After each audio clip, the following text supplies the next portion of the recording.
Welcome to our video assignment of the SHARPEN project 2018. My name is Jessica Melzer. That are my team colleagues Lena Hansche, Anna Wollner, Katrin Vocht and Gero Jahn.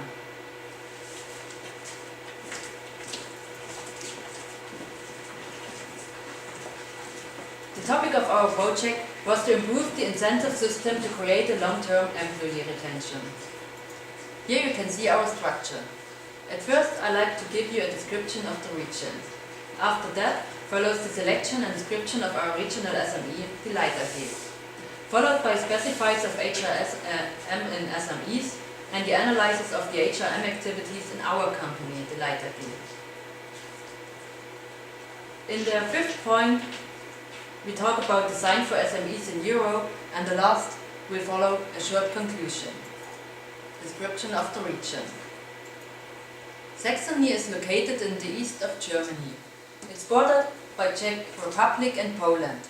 Saxony is also divided into three governmental districts: the district of Dresden, the district of Leipzig and the district of Chemnitz, which builds together with Zwickau the region of West Saxony. Facts about the region. In the region of Zwickau we have approximately 322,000 inhabitants on a size of 949 square kilometers. The complete region is divided into 34 smaller communities and cities. Zwickau city by itself has approximately 90,000 inhabitants on an area of 102 square kilometers. The regional age structure. The biggest part of the regional age structure are the people in working age between 18 and 65 years, followed by the seniors, which are older than 65 years with 28%. The smallest part are the people in school age between 0 and 18 years. This structure compared to Germany and to the whole EU, European Union, you can see we have less people in working age, but a lot more people which are older than 65 years old.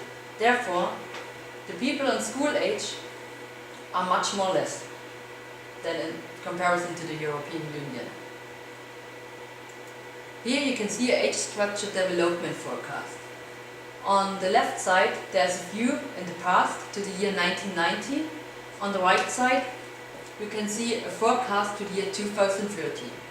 What we can see in comparing these two charts, the people which are younger than 20 years is a dramatically decreasing rate. Therefore, we have a really high increasing rate of seniors which are older than 65 years, up to 31%. That means that in the year 2030, every 10 inhabitant of the region will be older than 80 years. Now we come to some facts about the Saxon labor force. Saxony's economy has grown by 28.8% within 1 year, from 2015 to 2016. We also have an investment rate of 14.7%. That's the highest in Germany. Also in Saxony we have the highest employment density in East Germany without counting Berlin. And we are really proud, we have the second strongest economic growth of all federal states of Germany. But we have a decreasing potential of labor force. Here you can see a pie chart from the year 2000 in comparison to a forecast to the year 2030. In the year 2000, we had more than 60% of people in working age between 20 and 65 years old. In year 2030, only a few more than 50% will be in working age. So it's a dramatically decreasing rate of people in working age. The employment in our region, most people are working in the automotive industry. That's a really important industry for us, with 28%. The second biggest part is the public services, healthcare and education with 25%, followed by real estate and business support and wholesale, retail trade and repairs of motor vehicles with 12%. A good thing in the region is we have a really low youth unemployment rate. Here you can see, in the region of West Saxony we have only a youth unemployment rate of 5.6%. In comparison to the whole European Union with 70.7%, that's a really good number. We also have migration to Saxony. In the year 1989, We had approximately 4.8 million inhabitants. But between the years 1990 and 2001, more people left Saxony than came in. This changed since the year 2011. The migration gains again. And in the year 2016, we had 4 million inhabitants in Saxony.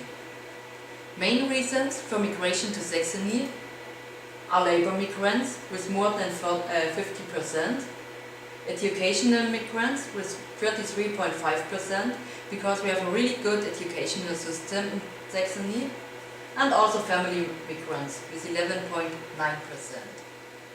Now I will tell you some facts about SMEs in Germany. In Germany we have 2,480,983 SMEs. That are more than 99% of all enterprises. These SMEs employ 2/3 of all employees in Germany, with an annual turnover of nearly 2 million euro.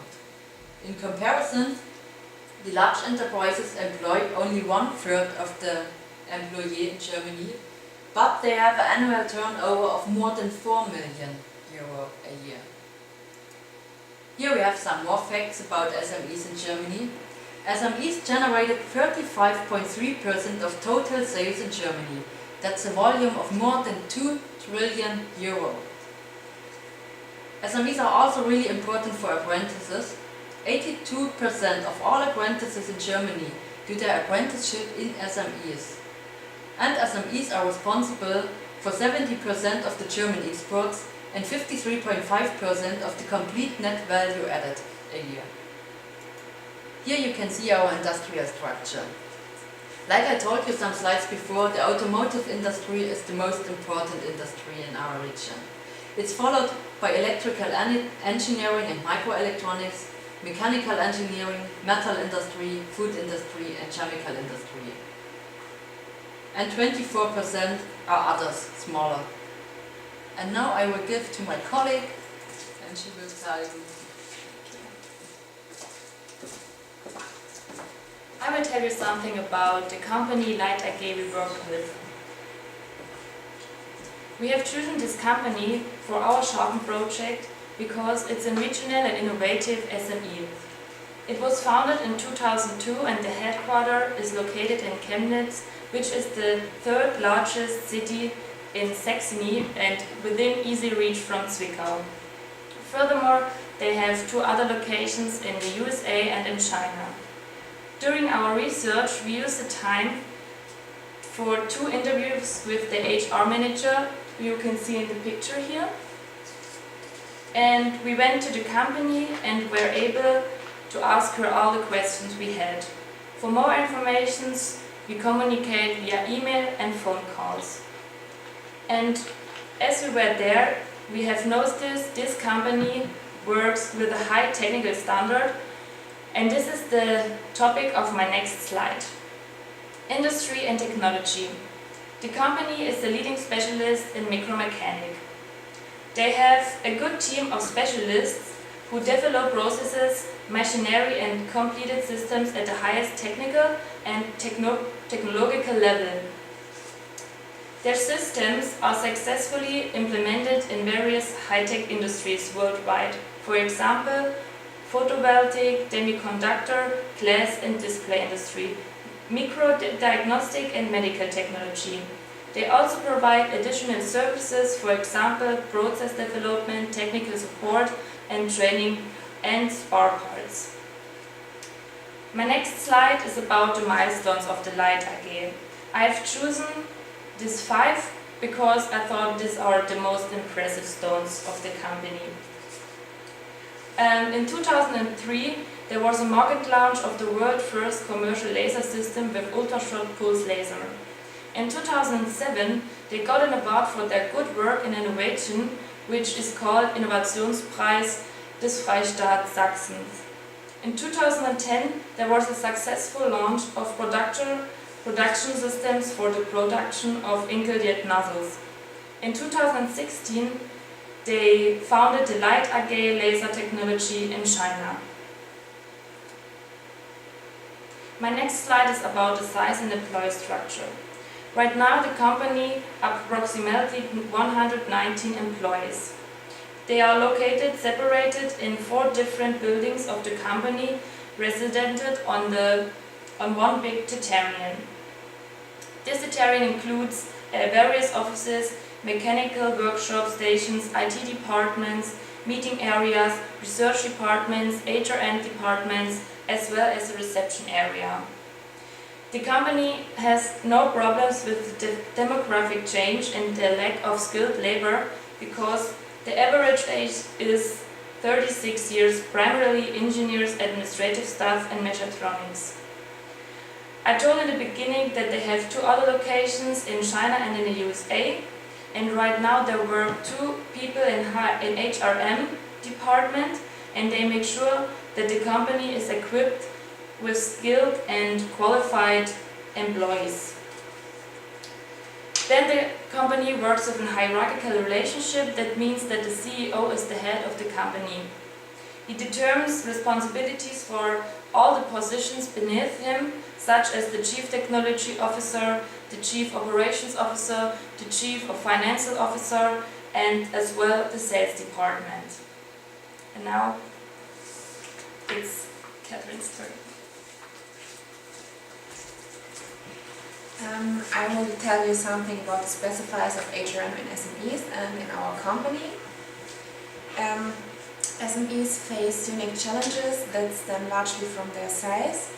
Economies of scale, for example, permit larger organizations to employ a team of specialists to address the complexities involved in managing a HRM program. This is not possible for many SMEs. The costs associated with hiring highly trained professionals in HR on a full-time basis are likely to be prohibitive for many smaller organizations. As a result, HR activities often become the responsibility of line managers. This can be problematic for 2 reasons. First, the complexities of many HR activities is likely to result in them becoming a significant drain on managerial time and resources. As such, HR tasks may interfere with managerial responsibilities that are decided directly related to revenue production.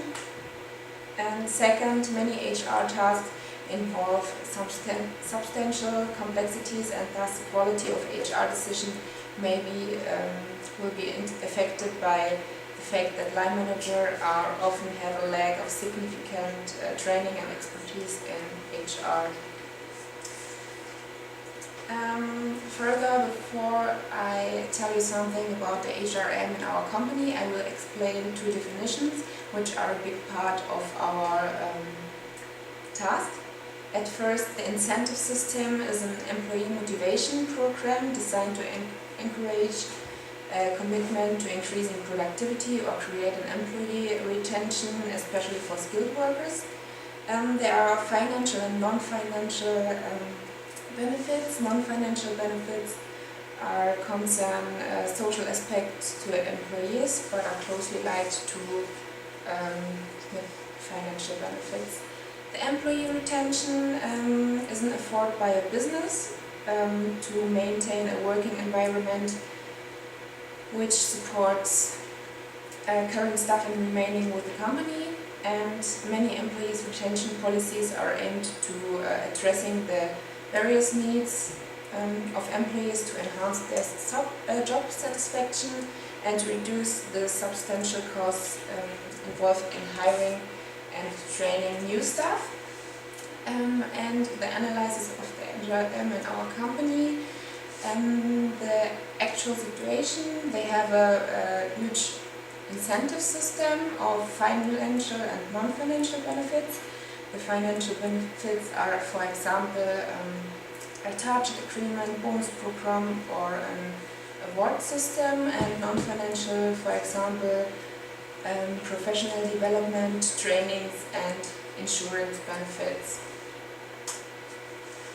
They have also some problems. The employees with an occupation of more than 5 years are dissatisfied because there's no staggering of the incentive systems after years of business, and that causes employee turnover of over 5% actually, and there's a low acceptance for the feedback from supervisors because they are only one time per year.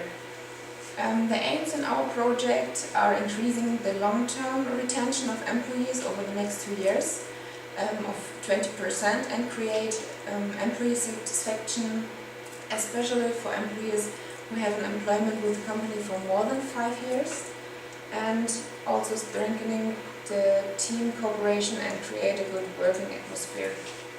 And our measures to achieve the aims are restructuring of the intranet, staggering of incentives according to length of employment, and implementation of travel rewards, and also a develop of the system of regular constructive feedback. That's Anna's turn. So let's first start with naming the issues which occurred while preparing the task. We recognized the key issue was the worst feedback of long-term employees, but there were some other issues we should keep attention to also. There were no advantages for long-term employees. More further, there was a missing overview caused by the diversity of the incentives. They had a lack of communication of opportunities for the employees. There was no participating of the employees by creating the incentives. And finally, there was no rating of the incentives by the employees themselves.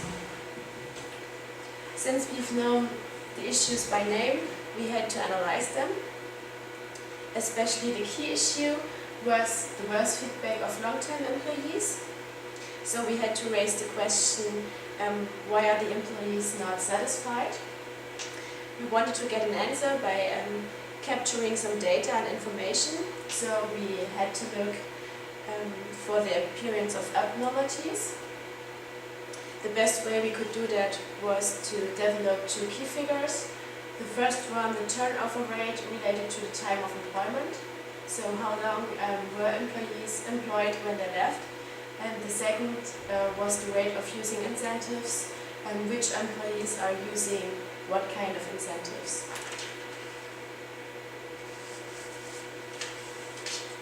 Within analyzing the reasons, we formed the basis for creating the approaches for solving the issues. Let's first look at the several steps. At the beginning, we had to capture the key figures we explained before. At the second step, we collected and saved the data. This task included forming the database, which was basically for the starting point. And the third step was to provide this suitable and effective incentives. So the resulting main considerations or questions were, first, does the company have local or human capacities? Second, what's the available budget? And the third question was, what's the legal framework for possible incentives? Considering all these facts, we created some approaches. The first one was the intranet. The second one, the employee ownership or participation. Then the travel bonuses, and implementing a corporate app, which I want to introduce you more within the following sheets. Let's start with the employee ownership and participation. It's separated into 2 types. The first one is the material participation, which could be the participation in the company's success or the participation in the company's capital. And the second type, the immaterial participation, which could be by law or by management decision.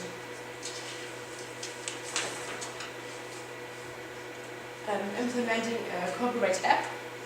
let's look at some profit of such an application. It enables access to the intranet even for employees without a PC at the workstation. There's the possibility of interactions.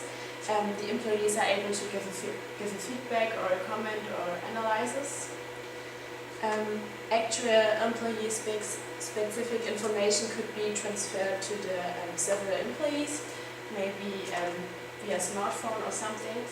And with the help of this app, the corporate communication is much better. The travel bonuses, there are many more types or ways you can use it, but we decided to show you 3. The day trips for anniversary, maybe after 10 years or after 15 years. The grants to holidays, maybe for housing or flight. And the last one, the voucher for cultural trips like musical or something. And now Garo will show you the intranet draft.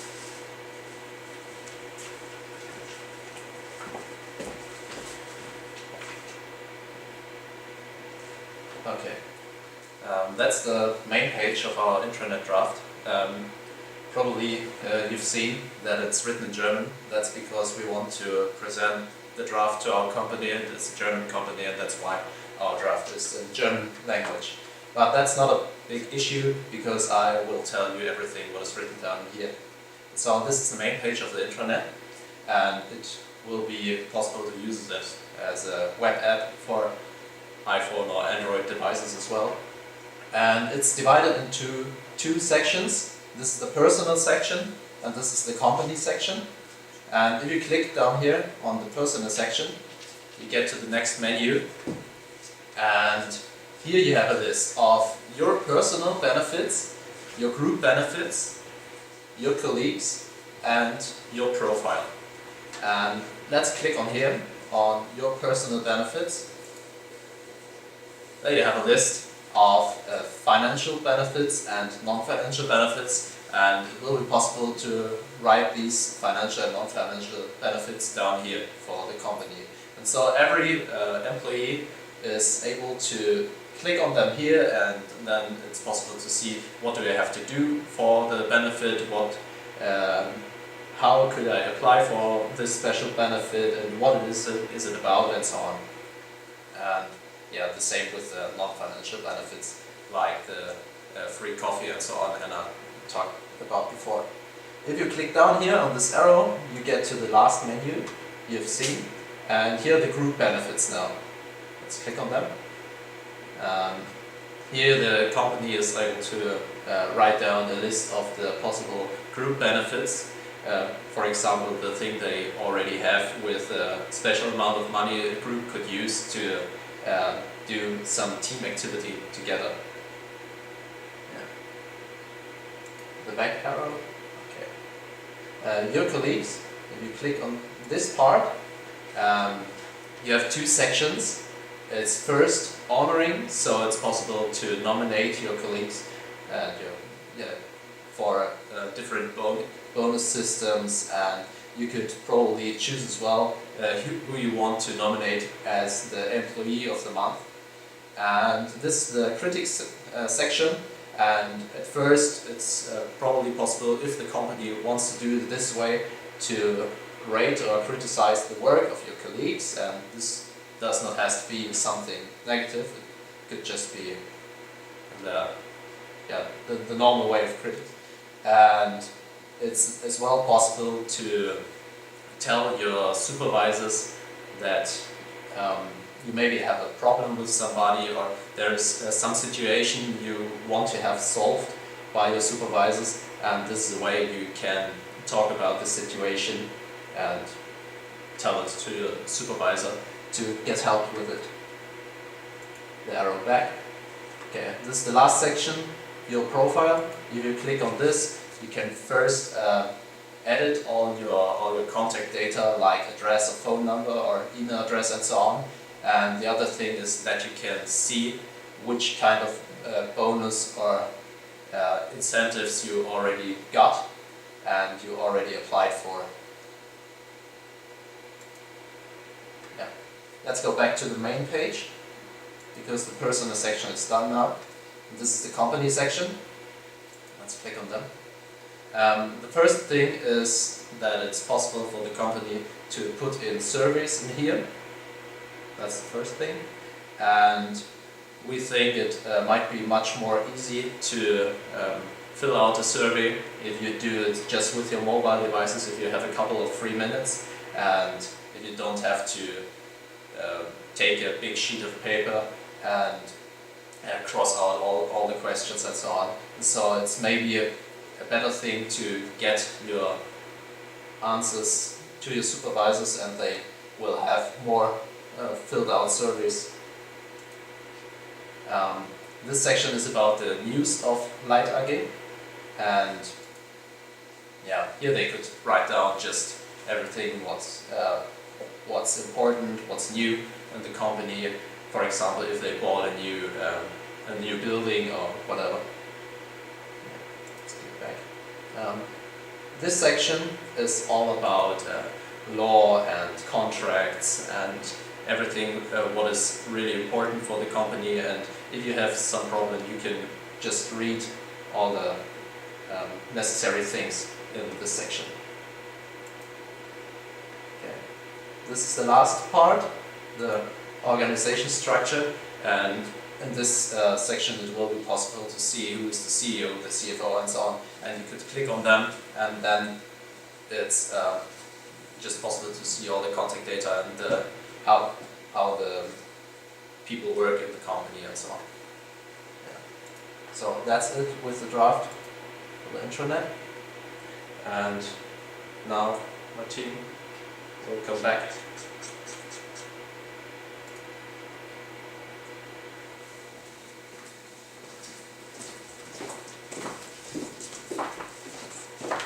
So thank you for watching our video assignment. We hope you enjoyed it, and goodbye. Bye.